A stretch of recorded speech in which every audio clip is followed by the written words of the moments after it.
Viral momen haru anak SMA beri kejutan pemilik warung karena pindah, dapat sapu hingga boneka.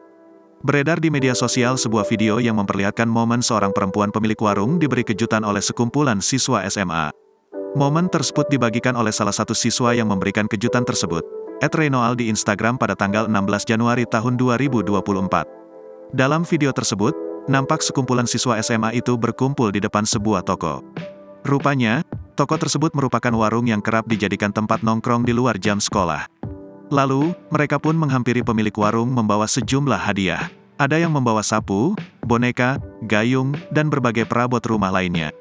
Para siswa SMA itu pun merasa sedih dengan kepergian sang pemilik warung. Dilansir dari kompas.com, pengunggah video bernama Muhammad Reyno Imam Alia, 18, siswa kelas 12 SMA N1 Cilegon, Banten. Reyno dan teman-temannya itu kerap nongkrong di warung dekat sekolah milik Bulia Amalia sejak duduk di bangku kelas 10 SMA.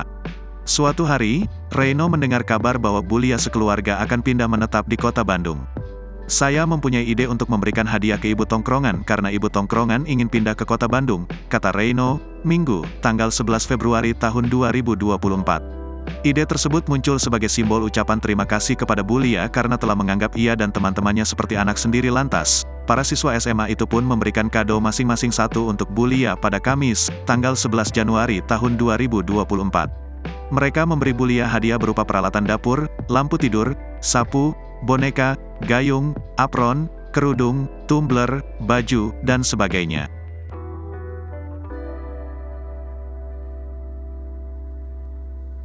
Download Tribun X sekarang, menghadirkan lokal menjadi Indonesia.